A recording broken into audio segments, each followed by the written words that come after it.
నాటికి జూన్ 2 నాటికి PRC ప్రకటించాల్సిందే. Pending బిల్లులు, డిఏలను వెంటనే విడుదల చేయాలి. టీజీఈజేసీ విస్తృతస్థాయి సమావేశంలో ఏకగ్రీవ తీర్మానం. ఏకగ్రీవ తీర్మానం అయితే చేయడం అయితే జరిగిందనమాట. జూన్ 2 నాటికి ప్రభుత్వ ఉద్యోగులకు పీఆర్సీ ప్రకటించాలని తెలంగాణ ప్రభుత్వ ఉద్యోగుల joint action committee chairman Lachireddy ప్రభుత్వాన్ని డిమాండ్ చేశారు. పీఆర్సీ అమలుతో పాటు పెండింగ్లో ఉన్న 5 డిఏలను విడుదల చేయాలని కోరారు. టీజీఈజేఏసీ విస్తృతస్థాయి సమావేశం హైదరాబాద్లోని హోటల్లో జరిగింది. ఈ సందర్భంగా లచ్చిరెడ్డి మీడియాతో మాట్లాడారు.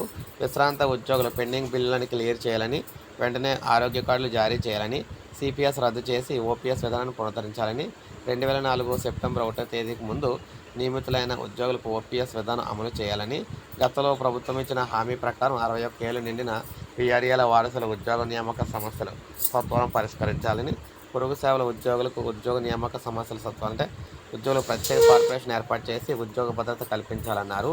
ఉద్యోగుల ప్రధాన డిమాండ్ల సాధనే లక్ష్యంగా జేఏసీ అధ్యక్ష కార్యాచరణకు శ్రీకారం చుడుతుంది. అందులో భాగంగా ఏప్రిల్ 15 మండల డివిజన్ కేంద్రాల్లో భోజన విరామం సమయంలో తహసీల్దార్లకు, మే 5 జిల్లా కేంద్రాల్లో కలెక్టర్లకు వినతి పత్రాలు అందజేయనున్నారు. సమావేశంలో వివిధ ఉద్యోగ సంఘాల నేతలు, కోడనాల రాజశేఖర్ మిగిలిన వాళ్ళందరూ పాల్గొన్నారన్నమాట. ఈ విధంగా జూన్ 2న ఖచ్చితంగా పీఆర్సీ, డిఏలు అయితే విడుదల చేయాలని చెప్పి కోరుతున్నారు. ఇది అప్డేట్. ఒక లైక్ చేయండి, సబ్స్క్రైబ్ చేసుకోండి.